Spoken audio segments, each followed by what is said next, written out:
Alright guys, स्वागत है आपका इस वीडियो में। तो जैसे कि आपको याद होगा, लास्ट एपिसोड में मॉब इधर एक बुके लेके सुमोमी से मिलने के लिए जा रहा था और यहाँ पे एक बच्चे को बचाने के चक्कर में वो खुद ट्रक के आगे आ जाता है, जिस वजह से उसका एक्सीडेंट हो जाता है और उसके सर में से यहाँ पे खून भी निकलने लग जाता है। यार वो यहाँ पे इस सड़क पे पड़ा हुआ होता है और वो बच्चा यहाँ पे इसे देख के काफी ज्यादा शॉक हो जाता है और वो ड्राइवर भी बाहर निकल के आता है। वो कहता है कि उसने ये क्या कर दिया, उसका ध्यान नहीं था क्योंकि रोड पे। वो यही कहता है कि कोई बात नहीं, ये सब कुछ मैं ठीक कर सकता हूँ, मैं एम्बुलेंस को कॉल करता हूँ जल्दी से जल्दी। लेकिन उसका फोन बिल्कुल भी काम नहीं कर रहा होता है और धीरे धीरे इन सभी को वाइब्रेशन महसूस होती है, जो कि आगे चल के धीरे धीरे एक भूकंप में बदल जाती है। दूसरा यहाँ पे हमें spirits and such consultation office का सीन दिखाया जाता है, जहाँ पे सेरिजावा और रेगन होते हैं। ये लोग भी न्यूज पे देख रहे होते हैं कि भाई शहर में क्या तबाही मच रही है और अलग ही सीन चल रहा है यहाँ पे। दूसरी ओर यहाँ पे हमें एक पुलिस ऑफिसर का सीन दिखाया जाता है, जो कि काफी ज्यादा डरा हुआ होता है और वो ये कहता है कि यहाँ पे एक छोटा सा लड़का है और उसी की वजह से ये सब कुछ हो रहा है और वो अपने आगे आने वाली हर चीज को तबाह कर रहा है, जिस वजह से यहाँ पे काफी बड़े भूकंप के झटके भी महसूस हो रहे हैं। यहाँ पे मॉब इस फॉरेस्ट के अंदर चला जाता है और जब वो आगे जाता है तो उसके सामने टेरू आता है।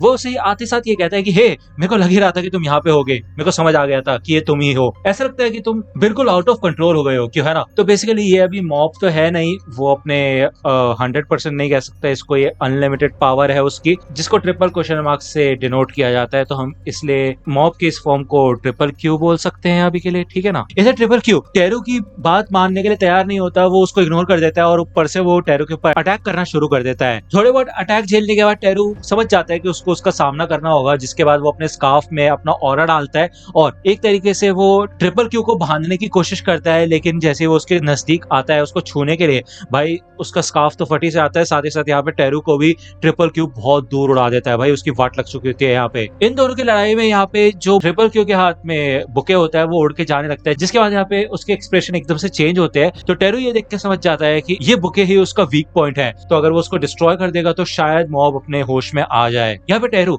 उस बुके के ऊपर अटैक करता है, लेकिन ट्रिपल क्यू भाई उस बुके के आसपास एक बैरियर बना देता है और उसको बचा लेता है। जिसके बाद यहाँ पे वो टेरू का गला पकड़ के भाई उसको ऊपर उठाता है और भाई बहुत दूर फेंक के मारता है। जिसके बाद आगे चल के यहाँ पे टेरू एक बिल्डिंग में जाकर ठुकता है और भाई इस बिल्डिंग में काफी क्रैक भी आ चुके होते हैं। यहाँ पे टेरू की काफी वाट लग चुकी होती है, लेकिन ट्रिपल क्यू उसकी ओर बढ़ रहा होता है फिर भी, जिससे कि वो उसका किस्सा खत्म कर सके बेसिकली, ठीक है ना। क्योंकि यहाँ पे मॉब अपने होश में है नहीं, तो अगर उसने अपना एक टारगेट चूज कर लिया तो जब तक वो उसको हरा नहीं देता तो वो साइड में नहीं हटेगा, ठीक है। टेरू इधर उसको वार्न करने की कोशिश करता है और उसे बताता है कि यहाँ पे कई मासूम लोग हैं और जो कि यहाँ से अभी तक नहीं निकले हैं, तो उनको चोट पहुंच सकती है। वो इन सब लोगों को यहाँ से भगाने की कोशिश करता है और कहता है कि सबके सब लोग शेल्टर में चले जाओ, ये जगह काफी ज्यादा खतरनाक है। इधर ट्रिपल क्यू टेरू की ओर बढ़ता है और टेरू कहता है कि तुम्हें हो क्या गया है, तुम्हें फिर से कोई दौरा वौरा पड़ गया है क्या। हाँ, वैसे तुम्हें देख के ऐसा लग रहा है कि हम दोनों बिल्कुल एक जैसे हैं, क्यों है ना। हम दोनों ही अपनी पावर्स के ऊपर से अपना कंट्रोल खो बैठते हैं। यहाँ पे टेरू बहुत कोशिश करता है मॉब के दिल तक पहुंचने की, लेकिन यहाँ पे ट्रिपल क्यू को उसकी बातों से कोई फर्क नहीं पड़ता। इससे बल्कि उसको और ज्यादा गुस्सा आ जाता है, जिस वजह से वो यहाँ पे काफी खतरनाक अटैक करता है टेरू के ऊपर और इधर टेरू के कपड़े भी फटना शुरू हो जाते हैं, उसके जूते वूते सब उड़ जाते हैं। लेकिन फिर भी वो यहाँ पे डट के खड़ा रहता है। वो हिम्मत जुटा के मॉब की तरफ बढ़ता है, मतलब ट्रिपल क्यू की तरफ बढ़ता है उसके अंदर तक पहुंचने के लिए, उसे अपनी बात का एहसास कराने के लिए, और वो सक्सेसफुल भी होता है क्योंकि यहाँ पे मॉब को एकदम से होश आता है और वो देखता है कि उसके सामने इधर टेरू है, जिसका सर बिल्कुल गंजा हो चुका होता है, जो कि हार चुका होता है, और आसपास की तबाही को देख के वो समझ जाता है कि ये सब उसी ने किया है। भले ही वो यहाँ पे होश में तो आ चुका होता है, लेकिन पूरी तरह से नहीं, क्योंकि इस समय उसकी बॉडी के ऊपर ट्रिपल क्यू ने कब्जा कर रखा होता है, ठीक है। वो पूरी तरह से उसकी बॉडी को कंट्रोल कर रहा होता है। तो मॉब यहाँ पे उससे यही कहता है कि हे टेरू, हार मत मानना, मैं चाहता हूँ कि तुम अपना 100% दो और मेरे ऊपर अपनी पूरी ताकत से हमला करो, मुझे रोको प्लीज। जिसके बाद यहाँ पे टेरू उठ के खड़ा होता है और वो अपना ESP का इस्तेमाल करके आसपास के सारे विक्टिम्स को बैरियर में बंद करके बचा लेता है उस तबाही से, ठीक है ना। और वो ये कहता है कि मैं तो जीत ही गया तुम्हारी इतनी तबाही के बावजूद भी, और मैं हूँ तुम्हारा प्रतिद्वंदी यानी कि राइवल। जिसके बाद यहाँ पे ऑब्वियसली टेरू काफी ज्यादा थक चुका होता है और वो बेहोश हो जाता है, नीचे गिर जाता है। अब क्योंकि ट्रिपल क्यू को टेरू से कोई भी खतरा नहीं होता तो वो यहाँ से चला जाता है और वही दूसरी ओर सारे के सारे जो बचाए गए लोग होते हैं वो बिल्कुल सुरक्षित होते हैं बैरियर्स के अंदर। दूसरी ओर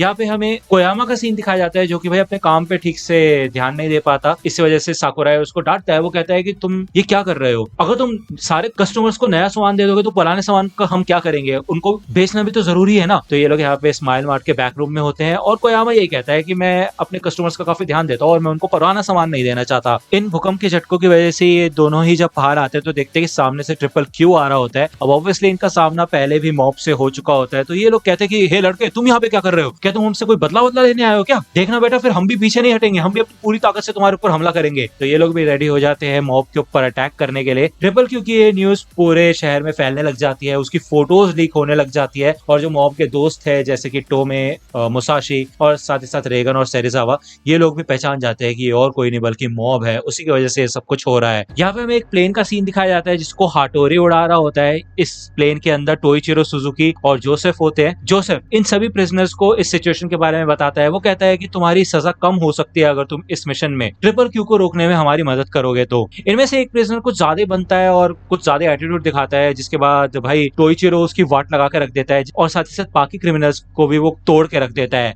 वो ये कहता है कि मैं ही हूँ सिर्फ अकेला जो कि उस बंदे का सामना कर सकता है, मैंने उसकी ताकत देखी है। तो यहाँ पे वो कूदने के लिए तैयार हो जाता है, गेट वगैरह खुलाता है वो, और हाटोरी बोलता है कि बेस्ट ऑफ लक बॉस। जिसके बाद यहाँ पे टोइचिरो सुजुकी भाई प्लेन से बिना पैराशूट के नीचे कूद जाता है भाई फुल जोश में मॉब से लड़ने के लिए।